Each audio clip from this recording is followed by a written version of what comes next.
ਕੁਛ ਕੁ ਸਮਾਂ ਪਹਿਲਾਂ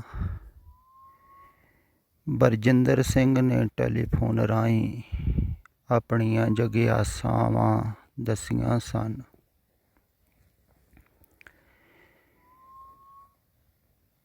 ਪ੍ਰਸ਼ਨ ਕਹਿ ਲਓ, ਉਹਨਾਂ ਚਿਰ ਉੱਠਦੇ ਹੀ ਹਨ ਜਿੰਨਾ ਚਿਰ ਮਨ ਦੇ ਤਲ 'ਤੇ ਤੁਸੀਂ ਜੀ ਰਹੇ ਹੋ।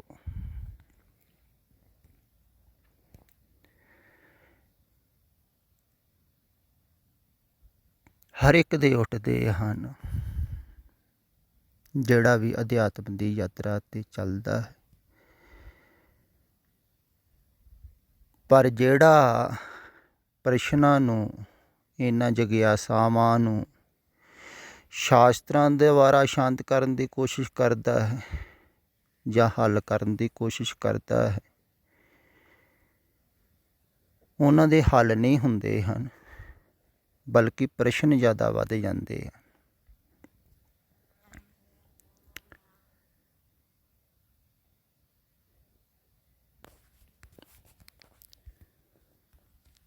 ਅਤੇ ਪ੍ਰਸ਼ਨ ਉਹਦੇ ਜ਼ਿਆਦਾ ਨਹੀਂ ਵੱਧਦੇ ਹਨ ਜਿਹਦੇ ਕੋਲ ਬਹੁਤੀ ਸਮਝ ਨਹੀਂ ਹੈ, ਅਤੇ ਸਮਝਦਾਰ ਵਿਅਕਤੀ ਜ਼ਿਆਦਾਤਰ ਇਹਨਾਂ ਪ੍ਰਸ਼ਨਾਂ ਉੱਤਰਾਂ ਦੇ ਵਿੱਚ ਹੀ ਉਲਝੇ ਰਹਿੰਦੇ ਹਨ। ਅਤੇ ਜਿਹੜਾ ਸ਼ਾਸਤਰ ਦੇ ਵਿੱਚ ਨਾ ਖੋਜ ਕੇ ਸ਼ਾਸਤਾ ਨੂੰ ਪੁੱਛਦਾ ਹੈ, ਉਹਦਾ ਪ੍ਰਸ਼ਨ ਮਰਦਾ ਹੈ। ਸ਼ਾਸਤਾ ਉੱਤਰ ਨਹੀਂ ਦਿੰਦਾ ਹੈ, ਸ਼ਾਸਤਰ ਤੁਹਾਨੂੰ ਉੱਤਰ ਦੇਵੇਗਾ। ਪੁਸਤਕਾਂ 'ਚੋਂ, ਗ੍ਰੰਥਾਂ 'ਚੋਂ ਤੁਸੀਂ ਉੱਤਰ ਲੈ ਸਕਦੇ ਹੋ, ਪਰ ਜਿਹੜਾ ਸਾਹਮਣੇ ਹੈ ਨਾ ਤੁਹਾਡੇ, ਉਹ ਤੁਹਾਨੂੰ ਉੱਤਰ ਨਹੀਂ ਦਿੰਦਾ ਹੈ, ਉਹ ਤੁਹਾਡੇ ਪ੍ਰਸ਼ਨ ਨੂੰ ਮਾਰਦਾ ਹੈ। ਕਿਉਂਕਿ ਪ੍ਰਸ਼ਨ ਮਰੂਗਾ ਤਾਂ ਹੀ ਮਨ ਮਰੇਗਾ ਨਾ। ਪ੍ਰਸ਼ਨਾਂ ਨੂੰ ਮਿਟਾਉਂਦਾ ਹੈ। ਇਸ ਕਰਕੇ ਕਈ ਵਾਰ ਐਸਾ ਵੀ ਹੁੰਦਾ ਹੈ ਵੀ ਪ੍ਰਸ਼ਨ ਕੋਈ ਹੋਰ ਹੁੰਦਾ ਹੈ ਅਤੇ ਇੱਧਰੋਂ ਉੱਤਰ ਕੋਈ ਹੋਰ ਆ ਜਾਂਦਾ ਹੈ,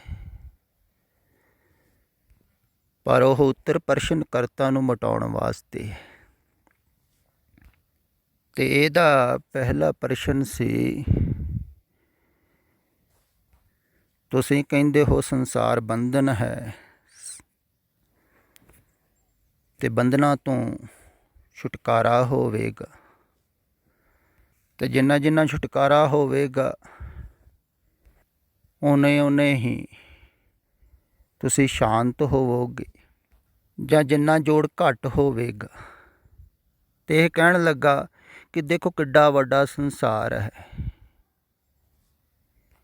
ਅਰਬਾਂ ਹੀ ਲੋਕ ਹਨ, ਜੀਵ ਜੰਤ ਹਨ, ਪਸ਼ੂ ਪੰਛੀ ਹਨ, ਦਰਖਤ ਹਨ, ਪਰ ਕਹਿੰਦਾ ਸਾਡਾ ਲਗਾਵ ਤਾਂ ਬਹੁਤ ਥੋੜ੍ਹਾ ਜਿਹਾ ਹੈ ਨਾ, ਕੁਛ ਕੁ ਬੰਦਿਆਂ ਨਾਲ, ਜਾਂ ਥੋੜ੍ਹਾ ਘਰ ਨਾਲ, ਜਾਂ ਥੋੜ੍ਹਾ ਜਿਹਾ ਕਾਰੋਬਾਰ ਨਾਲ। ਅਤੇ ਥੋੜ੍ਹਾ ਲਗਾਵ ਵੀ ਕਿੰਨਾ ਪਰੇਸ਼ਾਨ ਕਰਦਾ ਹੈ। ਅਤੇ ਮੈਂ ਕਿਹਾ ਤੂੰ ਸੋਚ ਕੇ ਦੇਖ, ਜਿਨ੍ਹਾਂ ਦਾ ਬਹੁਤ ਜ਼ਿਆਦਾ ਲਗਾਵ ਹੈ, ਹਜ਼ਾਰਾਂ ਲੋਕਾਂ ਨਾਲ ਜੁੜੇ ਹੋਏ ਹਨ, ਇਹ ਰਾਜਨੀਤਿਕ ਲੋਕ, ਉਹ ਕਿੰਨੇ ਨਾ ਪਰੇਸ਼ਾਨ ਹੋਣਗੇ। ਜਾਂ ਸੰਸਾਰਿਕ ਲੋਕ ਵੀ, ਘਰਾਂ ਵਾਲੇ ਵੀ ਬਹੁਤ ਜੁੜੇ ਹਨ, ਬੜੇ ਪਰਿਵਾਰ ਬੜੇ ਹਨ, ਬੜੀਆਂ ਚਿੰਤਾਵਾਂ ਹਨ ਕਈਆਂ ਨੂੰ, ਬੜੇ ਦੋਸਤ ਬਣਾ ਲੈਂਦੇ ਹਨ, ਉਨੀ ਚਿੰਤਾ ਵੱਧ ਜਾਂਦੀ ਹੈ। ਕਿਉਂਕਿ ਦੋਸਤਾਂ ਨੂੰ ਸੰਭਾਲਣਾ, ਮਿੱਤਰਾਂ ਨੂੰ ਸੰਭਾਲਣਾ ਕੋਈ ਸੁਖਾਲਾ ਥੋੜ੍ਹੀ। ਪਰਿਵਾਰ ਨੂੰ ਸੰਭਾਲਣਾ ਔਖਾ ਹੈ, ਬਾਹਰ ਫਿਰ ਫਰੈਂਡ ਬਣਾ ਲੈਂਦੇ ਹਨ। ਅਤੇ ਜਿੰਨਾ ਜ਼ਿਆਦਾ ਲਗਾਵ ਹੋਵੇਗਾ ਉਨੀ ਪਰੇਸ਼ਾਨੀ ਜ਼ਿਆਦਾ ਹੋਵੇਗੀ ਨਾ, ਪਰ ਉਹਨਾਂ ਨੂੰ ਪਰੇਸ਼ਾਨੀ ਦਾ ਪਤਾ ਨਹੀਂ ਲੱਗ ਰਿਹਾ ਹੈ। ਦਰਅਸਲ ਖਿਆਲ ਵਿੱਚ ਰੱਖਿਓ, ਬਹੁਤੇ ਲੋਕਾਂ ਨੂੰ ਮਾਨਸਿਕ ਪਰੇਸ਼ਾਨੀ ਦਾ ਪਤਾ ਨਹੀਂ ਲੱਗਦਾ ਹੈ, ਕਿਉਂਕਿ ਇਸ ਢੰਗ ਦੇ ਨਾਲ ਉਹ ਪਰੇਸ਼ਾਨੀਆਂ ਦੇ ਵਿੱਚ ਚੱਲ ਰਹੇ ਹਨ, ਦਿਨ ਰਾਤ ਭੱਜੇ ਫਿਰਦੇ, ਦੌੜ ਲੱਗੀ ਹੋਈ। ਅਤੇ ਪਤਾ ਕਿਵੇਂ ਲੱਗੇ ਵੀ ਮਨ ਚੱਲ ਰਿਹਾ ਹੈ? ਪਤਾ ਉਹਨੂੰ ਹੀ ਲੱਗਦਾ ਹੈ ਜਿਹੜਾ ਥੋੜ੍ਹਾ ਜਿਹਾ ਸ਼ਾਂਤ ਹੋ ਕੇ ਬੈਠਦਾ ਹੈ, ਥੋੜ੍ਹਾ ਜਿਹਾ ਧਿਆਨਸਤ ਹੁੰਦਾ ਹੈ। ਇਸੇ ਕਾਰਨ ਹੀ ਪਹਿਲੇ ਜਿਹੜਾ ਥੋੜ੍ਹਾ ਜਿਹਾ ਧਿਆਨਸਤ ਬੈਠਦਾ ਹੈ, ਧਿਆਨ ਦੇ ਵਿੱਚ ਸ਼ੁਰੂ ਕਰਦਾ ਹੈ ਬੈਠਣਾ ਸ਼ਾਂਤ, ਉਹਨੂੰ ਬੜੀ ਬੇਚੈਨੀ ਹੁੰਦੀ ਹੈ ਅਕਸਰ ਲੋਕਾਂ ਨੂੰ, ਕਿਉਂਕਿ ਉਹਨੂੰ ਮਨ ਦੀ ਅਸ਼ਾਂਤੀ ਦਾ ਪਤਾ ਲੱਗਦਾ ਹੈ। ਭੱਜ ਦੌੜ ਦੇ ਵਿੱਚ ਥੋੜ੍ਹੀ ਪਤਾ ਲੱਗਦਾ ਹੈ ਅਸ਼ਾਂਤੀ ਦਾ, ਵੀ ਮਨ ਅਸ਼ਾਂਤ ਵੀ ਹੈ, ਪਰੇਸ਼ਾਨ ਵੀ। ਜਿਵੇਂ ਸਰੀਰ 'ਤੇ ਚੋਟ ਲੱਗੀ ਹੋਵੇ ਅਤੇ ਖਿਡਾਰੀ ਨੂੰ ਪਤਾ ਨਹੀਂ ਲੱਗਦਾ ਹੈ ਪਹਿਲੇ ਇੱਕਦਮ ਦੌੜਦੇ ਹੋਏ, ਕੁਛ ਸਮੇਂ ਬਾਅਦ ਪਤਾ ਲੱਗਦਾ। ਇੱਦਾਂ ਹੀ ਮਨ ਹੈ, ਮਨ ਜਦੋਂ ਦੌੜ ਰਿਹਾ ਹੈ ਤਾਂ ਉਹਦੇ ਨਾਲ ਤੁਸੀਂ ਦੌੜ ਰਹੇ ਹੋ ਲਗਾਤਾਰ, ਫਿਰ ਨਹੀਂ ਪਤਾ ਲੱਗਦਾ। ਜੇ ਤੁਸੀਂ ਬੈਠ ਕੇ ਮਨ ਨੂੰ ਦੇਖੋਗੇ ਤਾਂ ਪਤਾ ਲੱਗੇਗਾ ਵੀ ਮਨ ਬਹੁਤ ਦੌੜਦਾ ਹੈ, ਮਨ ਬਹੁਤ ਪਰੇਸ਼ਾਨ। ਉਹਨਾਂ ਨੂੰ ਹੀ ਪਤਾ ਲੱਗਦਾ ਹੈ ਮਨ ਚੱਲ ਰਿਹਾ ਹੈ। ਜਿਹੜੇ ਥੋੜ੍ਹੇ ਜਿਹੇ ਸ਼ਾਂਤ ਹੋਏ ਹਨ, ਦੇਖਦੇ ਹਨ ਇਸ ਮਨ ਨੂੰ, ਉਹਨਾਂ ਨੂੰ ਹੀ ਪਤਾ ਲੱਗੇਗਾ ਨਾ। ਸਾਰਿਆਂ ਨੂੰ ਥੋੜ੍ਹੀ, ਕਈ ਦੂਸਰਿਆਂ ਨੂੰ ਸਮਝਾਉਣ ਲੱਗ ਜਾਂਦੇ ਹਨ ਵੀ ਮਨ ਚੱਲ ਰਿਹਾ ਹੈ, ਨਹੀਂ ਕਈਆਂ ਨੂੰ ਪਤਾ ਹੀ ਨਹੀਂ ਹੈ ਚੱਲ ਰਿਹਾ ਹੈ। ਅਤੇ ਮਨ ਅਸ਼ਾਂਤ ਹੈ ਕੁਛ ਕੁ ਸੰਬੰਧਾਂ ਕਰਕੇ ਹੀ, ਇਹ ਵੀ ਪਤਾ ਤਾਂ ਹੀ ਲੱਗ ਰਿਹਾ ਹੈ। ਅਤੇ ਤੁਸੀਂ ਥੋੜ੍ਹਾ ਸ਼ਾਂਤ ਹੋ ਰਹੇ ਹੋ। ਫਿਰ ਜਿੰਨਾ ਤੁਸੀਂ ਜ਼ਿਆਦਾ ਸ਼ਾਂਤ ਹੋਵੋਗੇ ਉਨੇ ਤੁਹਾਨੂੰ ਜ਼ਿਆਦਾ ਪਤਾ ਲੱਗੇਗਾ ਅਸ਼ਾਂਤੀ ਦਾ। ਫਿਰ ਤੁਹਾਨੂੰ ਇੱਕ ਸੰਬੰਧ ਛੋਟਾ ਜਿਹਾ ਵੀ ਅਸ਼ਾਂਤ ਕਰ ਦੇਵੇਗਾ, ਫਿਰ ਤੁਹਾਨੂੰ ਛੋਟੀ ਜਿਹੀ ਇੱਕ ਚੀਜ਼ ਵੀ ਅਸ਼ਾਂਤ ਕਰਨ ਲੱਗ ਜਾਵੇਗੀ ਜਿਹਦੇ ਨਾਲ ਲਗਾਵ ਹੋਏ।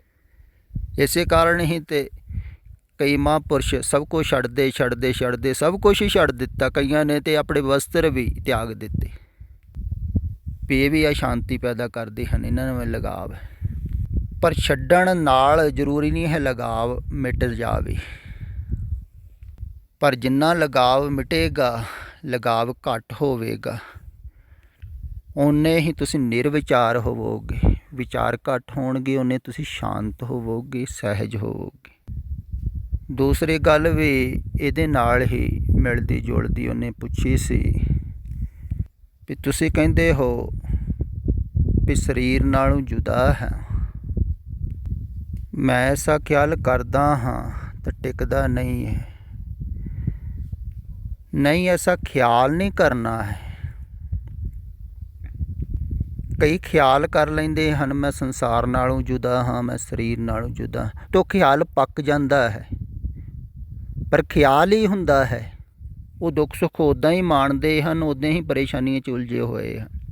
ਧਾਰਮਿਕ ਲੋਕਾਂ ਦੇ ਇੱਦਾਂ ਹੀ ਖਿਆਲ ਪੱਕੇ ਹੋਏ ਹਨ ਕਈਆਂ ਦੇ, ਵੀ ਮੈਂ ਪਰਮਾਤਮ ਸਰੂਪ ਹਾਂ, ਮੈਂ ਅਜਨਮਾ ਹਾਂ, ਇੱਦਾਂ ਦਾ ਕਈ ਸੋਚ ਲੈਂਦੇ ਹਨ। ਪਰ ਉਹ ਇੱਕ ਖਿਆਲ ਹੁੰਦਾ ਹੈ। ਜਦੋਂ ਮੈਂ ਕਹਿੰਦਾ ਹਾਂ ਨਾ ਤੁਸੀਂ ਸਰੀਰ ਨਾਲੋਂ ਜੁਦਾ ਹੋ, ਅਤੇ ਮੈਂ ਦੇਖ ਰਿਹਾ ਹਾਂ ਵੀ ਸਰੀਰ ਨਾਲ ਤੁਸੀਂ ਜੋੜ ਨਹੀਂ ਸਕਦੇ, ਚੇਤਨਾ ਦਾ ਜੜ ਨਾਲ ਜੋੜ ਨਹੀਂ ਹੋ ਸਕਦਾ। ਪਰ ਜੁੜ ਰਹੇ ਹੋ ਤੁਸੀਂ ਵਿਚਾਰ ਕਰਕੇ, ਸੋਚ ਕਰਕੇ। ਜਦੋਂ ਤੁਸੀਂ ਸੋਚਦੇ ਹੋ ਉਦੋਂ ਤੁਸੀਂ ਸਰੀਰ ਨਾਲ ਜੁੜ ਜਾਂਦੇ ਹੋ। ਸੋਚਣਾ ਵਿਚਾਰਨਾ ਹੀ ਸਰੀਰ ਨਾਲ ਜੁੜਨਾ ਹੈ, ਜਾਂ ਸੰਸਾਰ ਨਾਲ ਜੁੜਨਾ ਇੱਕ ਬਰਾਬਰ ਹੈ। ਤੀਸਰੀ ਗੱਲ ਇਹਨੇ ਪੁੱਛੀ ਸੀ ਵੀ ਤੁਸੀਂ ਕਹਿੰਦੇ ਹੋ ਵੀ ਕੁਛ ਨਹੀਂ ਕਰਨਾ ਹੈ, ਅਤੇ ਮੈਂ ਜਦੋਂ ਕੁਛ ਨਹੀਂ ਕਰਨ ਦੇ ਖਿਆਲ ਨੂੰ ਲੈ ਕੇ ਬੈਠਦਾ ਹਾਂ ਅਤੇ ਮਨ ਚੱਲ ਪੈਂਦਾ ਹੈ। ਮੈਨੂੰ ਕਈ ਚਿਰ ਬਾਅਦ ਪਤਾ ਲੱਗਦਾ ਹੈ ਕੁਛ ਨਹੀਂ ਕਰਨ ਦਾ ਅਰਥ ਹੈ ਮਨ ਕਰਕੇ ਵੀ ਕੁਝ ਨਹੀਂ ਕਰਨਾ। ਸਰੀਰ ਕਰਕੇ ਬੈਠੇ ਹੋਏ ਹੋ ਪਰ ਮਨ ਚੱਲ ਰਿਹਾ ਹੈ ਅਤੇ ਤੁਸੀਂ ਕੁਛ ਕਰ ਰਹੇ ਹੋ। ਨਿਰਵਿਚਾਰ ਹੋਣਾ ਹੀ ਕੁਛ ਨਹੀਂ ਕਰਨਾ ਹੈ। ਕੁਛ ਨਹੀਂ ਕਰਨ ਦਾ ਅਰਥ ਇਹ ਨਹੀਂ ਹੈ ਵੀ ਸਰੀਰ ਕਰਕੇ ਕੁਝ ਨਹੀਂ ਕਰਨਾ। ਹੁਣ ਮਨ ਨਾ ਚੱਲ ਰਿਹਾ ਹੋਵੇ, ਤੁਸੀਂ ਸਰੀਰ ਕਰਕੇ ਕੰਮ ਕਰ ਰਹੇ ਹੋ ਅਤੇ ਤੁਸੀਂ ਕੁਝ ਨਹੀਂ ਕਰ ਰਹੇ ਹੋ, ਕਿਉਂਕਿ ਤੁਹਾਡਾ ਕਰਤਾਪਨ ਮਜ਼ਬੂਤ ਨਹੀਂ ਹੋ ਰਿਹਾ ਹੈ। ਇਸ ਕਰਕੇ ਸਤਿਪੁਰਖ ਕਰਮ ਕਰਦੇ ਹਨ, ਫਿਰ ਵੀ ਉਹਨਾਂ ਨੂੰ ਕਿਹਾ ਜਾਂਦਾ ਉਹ ਕੁਛ ਨਹੀਂ ਕਰਦੇ ਹਨ। ਉਹ ਆਪ ਹੀ ਕਹਿੰਦੇ ਹਨ ਅਸੀਂ ਕੁਛ ਨਹੀਂ ਕਰਦੇ, ਪਰ ਦੇਖਣ ਵਾਲਾ ਕਹੂਗਾ ਤਾਂ ਬਹੁਤ ਕੁਛ ਹੋ ਰਿਹਾ ਹੈ, ਬੜਾ ਕੁਛ ਕਰ ਰਹੇ ਹਨ, ਪਰ ਉਹ ਜਾਣ ਰਹੇ ਹਨ। ਅਤੇ ਕੁਛ ਨਹੀਂ ਕਰਨ ਦਾ ਅਰਥ ਹੈ ਨਿਰਵਿਚਾਰ ਹੋਣਾ। ਤੇ ਜਿੰਨਾ ਲਗਾਵ ਘਟਦਾ ਜਾਵੇਗਾ ਉਹਨੇ ਤੁਸੀਂ ਨਿਰਵਿਚਾਰ ਆਪਣੇ ਆਪ ਹੀ ਹੁੰਦੇ ਜਾਵੋਗੇ। ਜਿਵੇਂ ਮੈਂ ਕੱਲ੍ਹ ਕਿਹਾ ਸੀ ਵੀ ਸੁਤੰਤਰ ਹੋਣਾ ਹੈ, ਜਿੰਨੇ ਤੁਸੀਂ ਸੁਤੰਤਰ ਹੋਵੋਗੇ ਉਹਨੇ ਹੀ ਨਿਰਵਿਚਾਰ ਹੋ ਜਾਵੋਗੇ। ਕੋਈ ਪਰਤੰਤਰਤਾ ਕਰਕੇ ਵਿਚਾਰ ਚੱਲ ਰਹੇ ਹਨ। ਇੱਕ ਤੇ ਪਰਤੰਤਰਤਾ ਹੈ ਬਾਹਰ ਦੀ, ਸੰਸਾਰ ਦੀ, ਜਿਨ੍ਹਾਂ ਨਾਲ ਤੁਸੀਂ ਜੁੜੇ ਹੋਏ ਹੋ। ਦੂਸਰੀ ਹੈ ਤੁਹਾਡੀ ਇੰਦਰੀਆਂ ਨਾਲ ਪਰਤੰਤਰਤਾ। ਤੁਸੀਂ ਇੰਦਰੀਆਂ ਦੇ ਗੁਲਾਮ ਹੋ। ਜੀਭ ਕੁਛ ਸਵਾਦਿਸ਼ਟ ਚੀਜ਼ ਖਾਣ ਨੂੰ ਕਹਿੰਦੀ ਹੈ, ਤੁਸੀਂ ਭੱਜੇ ਫਿਰਦੇ ਹੋ। ਦੇਖਣ ਨੂੰ ਕਹਿੰਦੀ ਹੈ, ਤੁਹਾਡੇ ਕੋਲ ਰਹਿ ਨਹੀਂ ਹੁੰਦਾ ਹੈ। ਕੁਛ ਸੁਣਨ ਦੀ ਚਾਹਤ ਹੁੰਦੀ ਹੈ, ਤੁਸੀਂ ਹਟ ਨਹੀਂ ਸਕਦੇ ਹੋ। ਤੁਸੀਂ ਗੁਲਾਮ ਹੋ ਇੰਦਰੀਆਂ ਦੇ। ਫਿਰ ਤੁਸੀਂ ਮਨ ਦੇ ਗੁਲਾਮ ਹੋ। ਮਨ ਸੋਚਣ ਲੱਗ ਜਾਂਦਾ ਹੈ, ਤੁਹਾਡੇ ਵੱਸ ਦੀ ਗੱਲ ਨਹੀਂ ਉਹਨੂੰ ਹਟਾਉਣਾ, ਇੰਨੀ ਗੁਲਾਮੀ ਹੈ। ਅਤੇ ਸਾਰੀਆਂ ਗੁਲਾਮੀਆਂ ਤੋਂ ਸੁਤੰਤਰ ਹੋਣਾ ਹੈ। ਅਤੇ ਜਿੰਨੇ ਤੁਸੀਂ ਸੁਤੰਤਰ ਹੁੰਦੇ ਜਾਓਗੇ, ਭਾਵ ਕਿ ਜਿੰਨੇ ਲਗਾਵ ਘਟਣਗੇ। ਇੱਕ ਤਾਂ ਬਾਹਰ ਮੋਹ ਹੈ, ਇੱਕ ਫਿਰ ਤੁਹਾਡੀਆਂ ਇੰਦਰੀਆਂ ਨਾਲ ਵੀ ਤੁਹਾਨੂੰ ਆਪਣੇ ਮੋਹ ਹੈ, ਇਹਨਾਂ ਨਾਲ ਵੀ ਘਟੇਗਾ। ਆਪਣੀ ਸਮਝ ਨਾਲ ਵੀ ਮੋਹ ਹੈ ਕਿ ਮੇਰੀ ਸਮਝ। ਕਈ ਬੜਾ ਦਾਅਵਾ ਕਰਦੇ ਹਨ, ਮੈਂ ਜੋ ਜਾਣਦਾ ਕੋਈ ਵੀ ਨਹੀਂ ਜਾਣਦਾ। ਉਹਦੇ ਵੀ ਤੁਸੀਂ ਗੁਲਾਮ ਹੋ। ਤੁਸੀਂ ਵਿਚਾਰਾਂ ਦੇ ਵੀ ਗੁਲਾਮ ਹੋ। ਵਿਚਾਰ ਚੱਲ ਪੈਣ ਨਾ ਅਤੇ ਤੁਸੀਂ ਵਿਚਾਰਾਂ 'ਚ ਹੀ ਉਲਝ ਜਾਂਦੇ ਹੋ। ਇਸੇ ਕਾਰਨ ਹੀ ਕਹਿ ਰਹੇ ਹੋ ਨਾ ਵੀ ਜਦੋਂ ਅਸੀਂ ਕੁਝ ਨਹੀਂ ਕਰਦੇ ਹਾਂ ਉਦੋਂ ਮਨ ਚੱਲ ਪੈਂਦਾ ਹੈ। ਅਤੇ ਜਦੋਂ ਚੱਲ ਪੈਂਦਾ ਹੈ, ਵਿਚਾਰ ਸ਼ੁਰੂ ਹੋ ਜਾਂਦਾ ਹੈ, ਉਦੋਂ ਹੀ ਤੁਸੀਂ ਸਰੀਰ ਨਾਲ ਜੁੜ ਜਾਂਦੇ ਹੋ। ਸਰੀਰ ਨਾਲ ਜੁੜੇ ਅਤੇ ਸੰਸਾਰ ਨਾਲ ਜੁੜੇ, ਇੱਕ ਬਰਾਬਰ ਹੈ। ਅਤੇ ਜਦੋਂ ਸੰਸਾਰ ਨਾਲ ਜੁੜੇ, ਕੋਈ ਵੀ ਪ੍ਰੋਬਲਮ ਆਈ, ਸਮੱਸਿਆ ਆਈ, ਫਿਰ ਤੁਹਾਡੇ 'ਤੇ ਅਸਰ ਹੋਵੇਗਾ ਹੀ ਨਾ। ਜਿਵੇਂ ਇਵੇਂ ਸਮਝ ਲਵੋ ਤੁਹਾਡੇ ਘਰ ਬਿਜਲੀ ਆ ਰਹੀ ਹੈ, ਤੁਸੀਂ ਆਪਣਾ ਪਲੱਗ ਜਾਂ ਆਪਣੀ ਮਸ਼ੀਨਰੀ ਦਾ ਪਲੱਗ ਉਸ ਬਿਜਲੀ ਨਾਲ ਲਾ ਦਿੱਤਾ, ਤਾਂ ਉਹ ਬਿਜਲੀ ਜਿੱਥੋਂ ਆ ਰਹੀ ਹੈ, ਅਗਰ ਉਹ ਤੋਂ ਬਹੁਤ ਜ਼ਿਆਦਾ ਆ ਜਾਵੇ ਫਿਰ ਤੁਹਾਡੀ ਇੱਧਰ ਮੋਟਰ ਗਰਮ ਹੋ ਜਾਵੇਗੀ, ਸੜ ਵੀ ਜਾਵੇਗੀ ਅਗਰ ਜ਼ਿਆਦਾ ਬਿਜਲੀ ਆ ਗਈ। ਪਰ ਆ ਰਹੀ ਹੈ ਬਹੁਤ ਦੂਰੋਂ। ਪਰ ਮੋਟਰ ਸੜੀ ਹੈ ਜਦੋਂ ਪਲੱਗ ਲਾਇਆ ਹੈ ਤੁਸੀਂ ਉਦੋਂ। ਇਵੇਂ ਹੀ ਤੁਹਾਡਾ ਪਲੱਗ ਜਦੋਂ ਹਾਂ ਦੇ ਨਾਲ ਲੱਗ ਜਾਂਦਾ ਹੈ, ਮੈਂ ਦੇ ਨਾਲ ਲੱਗ ਜਾਂਦਾ ਹੈ, ਅਤੇ ਮੈਂ ਦੇ ਨਾਲ ਉਦੋਂ ਹੀ ਲੱਗਦਾ ਹੈ ਜਦੋਂ ਖਿਆਲ ਵਿਚਾਰ ਸ਼ੁਰੂ ਹੁੰਦਾ ਹੈ। ਅਤੇ ਜਦੋਂ ਉਹ ਪਲੱਗ ਲੱਗਾ ਹੁੰਦਾ ਹੈ ਅਤੇ ਬਾਹਰੋਂ ਕੋਈ ਕੁਝ ਕਹਿ ਦੇਵੇ ਅਤੇ ਇੱਕਦਮ ਨਾਰਾਜ਼ਗੀ ਹੁੰਦੀ ਹੈ। ਜਿਵੇਂ ਆਹ ਇੱਕ ਮਿੱਤਰ ਨੇ ਲਿਖ ਭੇਜਿਆ ਹੈ ਵੀ ਮੈਨੂੰ ਤੁਹਾਡੇ ਵਿਚਾਰ ਬੜੇ ਹੀ ਸਹਿਜ ਲੱਗਦੇ ਨੇ ਕਿ ਬਾਹਰੋਂ ਧਿਆਨ ਹਟਾਓ। ਗੱਲ ਸਹੀ ਤੇ ਹੈ। ਸਾਰੇ ਰਿਸ਼ਤੇਦਾਰ ਇਹੀ ਕਹਿਣ ਲੱਗ ਜਾਂਦੇ ਨੇ ਕਿ ਇਹ ਹੁਣ ਸਾਡੇ ਨਾਲ ਬੋਲਦਾ ਨਹੀਂ, ਇਹ ਤਾਂ ਹੰਕਾਰੀ ਹੋ ਗਿਆ। ਕਿਰਪਾ ਕਰਕੇ ਦੱਸਣਾ ਜੀ, ਮੈਂ ਹੰਕਾਰੀ ਹੋ ਰਿਹਾ ਹਾਂ ਜਾਂ ਸਹੀ ਮਾਰਗ 'ਤੇ ਚੱਲ ਰਿਹਾ? ਨਹੀਂ, ਹੰਕਾਰੀ ਤੁਸੀਂ ਹੋ, ਇਸ ਕਰਕੇ ਤੁਹਾਨੂੰ ਚੋਟ ਲੱਗਦੀ ਹੈ।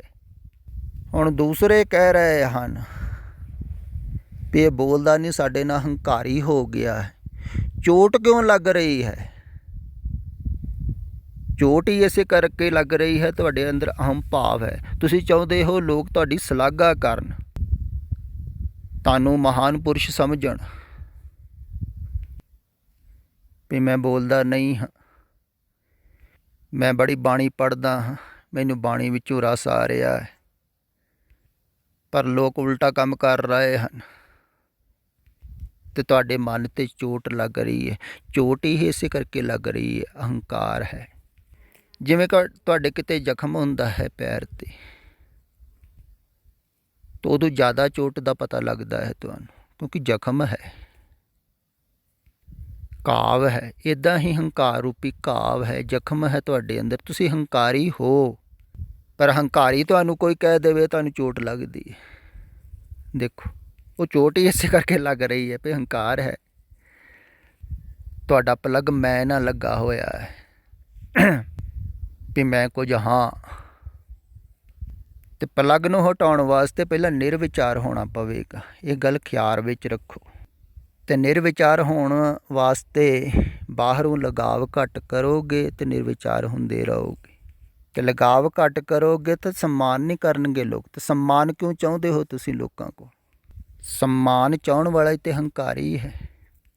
ਤੇ ਹੰਕਾਰ ਤੋਂ ਮੁਕਤ ਹੋਣਾ ਤੇ सम्मान ਨਾ ਚਾਹੋ। ਜਿੰਨਾ ਨਿਰਾਦਰ ਹੋਵੇਗਾ, ਅਪਮਾਨ ਹੋਵੇਗਾ, ਉਨਾ ਹੀ ਵਧੀਆ। ਜਿੰਨਾ ਲੋਕ ਕਹਿਣਗੇ ਹੰਕਾਰੀ, ਸਗੋਂ ਉਹਨਾਂ ਦਾ ਧੰਨਵਾਦ ਕਰੋ ਵੀ ਸਾਨੂੰ ਚਿਤਾ ਰਹੇ ਹੋ ਤੁਸੀਂ। ਹੈ ਹੰਕਾਰ ਤਦੇ ਚੋਟ ਲੱਗ ਰਹੀ ਹੈ। ਤੁਸੀਂ ਪਰਤੰਤਰ ਹੋ ਮੈਂ ਦੇ, ਤਾਂ ਚੋਟ ਲੱਗ ਰਹੀ ਹੈ। ਪਹਿਲਾਂ ਬਾਹਰੋਂ ਪਰਤੰਤਰਤਾ ਛੱਡਣੀ ਹੈ, ਫਿਰ ਇੰਦਰੀਆਂ ਦੀ ਪਰਤੰਤਰਤਾ ਵੀ ਛੱਡਣੀ ਹੈ। ਅਤੇ ਜਿਹੜਾ ਇੰਦਰੀਆਂ ਦੀ ਪਰਤੰਤਰਤਾ ਛੱਡੇਗਾ ਉਹਦੇ ਹੀ ਅੱਗੇ ਫਿਰ ਮਨ ਦੀ ਪਰਤੰਤਰਤਾ ਛੁੱਟਦੀ ਹੈ। ਅਤੇ ਜਿਹੜਾ ਪੂਰਨ ਸੁਤੰਤਰ ਹੋ ਜਾਂਦਾ ਹੈ ਉਹ ਨਿਰਵਿਚਾਰ ਵੀ ਹੋ ਜਾਂਦਾ ਹੈ। ਮਨ ਦੀ ਗੁਲਾਮੀ ਕਰਕੇ ਹੀ ਵਿਚਾਰ ਚੱਲ ਰਹੇ ਹਨ, ਕਿਉਂਕਿ ਤੁਸੀਂ ਪਿੱਛੇ ਪਿੱਛੇ ਚੱਲ ਰਹੇ ਹੋ ਮਨ ਦੇ ਪਿੱਛੇ ਨਾ ਚੱਲੋ। ਇਸੇ ਕਰਕੇ ਕਿਹਾ ਜਾਂਦਾ ਹੈ ਆਪਣੀ ਮੱਤ ਦੇ ਪਿੱਛੇ ਨਾ ਚੱਲੋ, ਗੁਰੂ ਦੀ ਮੱਤ ਦੇ ਪਿੱਛੇ ਚੱਲੋ। ਗੁਰ ਕੀ ਮੱਤ ਤੂੰ ਲੇਹ ਆਨੀ, ਭਗਤ ਬਿਨਾ ਬਹੁ ਡੂਬੇ ਸਿਆਣੇ। ਅਤੇ ਜਿਹੜੇ ਸ਼ਾਸਤਰਾਂ 'ਚ ਉੱਤਰ ਲੱਭਦੇ ਹਨ ਉਹ ਆਪਣੀ ਮੱਤ ਦੇ ਮੁਤਾਬਿਕ ਹੀ ਚੱਲਦੇ ਹਨ, ਕਿਉਂਕਿ ਉੱਤਰ ਵੀ ਆਪਣੀ ਮੱਤ ਦੇ ਮੁਤਾਬਿਕ ਹੀ ਲੱਭੋਗੇ ਨਾ, ਸਮਝਦੇ ਮੁਤਾਬਿਕ। ਉਹ ਜਿਹੇ ਉੱਤਰ ਲੱਭ ਲੈਂਦਾ ਹੈ ਮਨ, ਜਿਹੜੇ ਮਨ ਨੂੰ ਚੰਗੇ ਲੱਗਦੇ। ਅਤੇ ਜਿਹੜੇ ਮਨ ਨੂੰ ਚੰਗੇ ਲੱਗਦੇ ਹੈ ਉਹ ਮਨ ਨੂੰ ਮਾਰਦੇ ਨਹੀਂ ਹੈ। ਜਿਹੜੇ ਇੱਧਰ ਉੱਤਰ ਦਿੱਤੇ ਜਾ ਰਹੇ ਹਨ ਇਹ ਕਿਤੇ ਸ਼ਾਸਤਰ ਥੋੜ੍ਹੇ ਲਿਖੇ ਹੋਏ ਹਨ। ਹੁਣ ਕੋਈ ਸ਼ਾਸਤਰਾਂ 'ਚ ਲੱਭਣਾ ਚਾਹਵੇ, ਕਈ ਲੱਭਦੇ ਵੀ ਹਨ, ਕਹਿੰਦੇ ਹਨ ਵੀ ਇਹ ਤੁਸੀਂ ਗੱਲ ਕਹੀ ਕਿਹੜੇ ਸ਼ਾਸਤਰ 'ਚ ਲਿਖੀ। ਨਹੀਂ, ਮੈਂ ਸ਼ਾਸਤਰਾਂ 'ਚ ਲਿਖਿਆ ਹੋਇਆ ਥੋੜ੍ਹੀ ਬੋਲ ਰਿਹਾ ਹਾਂ। ਕਿਸ ਸਮੇਂ ਲਿਖੇ ਜਾਣਗੇ ਫਿਰ ਲੋਕ ਪੜ੍ਹਨਗੇ ਅਤੇ ਪੂਜਾ ਕਰਨਗੇ, ਪਰ ਹੁਣ ਮੌਲਿਕ ਹਨ, ਸ਼ਾਸਤਾ 'ਚੋਂ ਆ ਰਹੇ ਹਨ, ਪਰਮਾਤਮਾ 'ਚੋਂ। ਇਸ ਕਰਕੇ ਸ਼ਾਸਤਰਾਂ ਦੇ ਪੁਜਾਰੀ ਨਹੀਂ ਸੁਣਨਗੇ ਇਹਨਾਂ ਨੂੰ।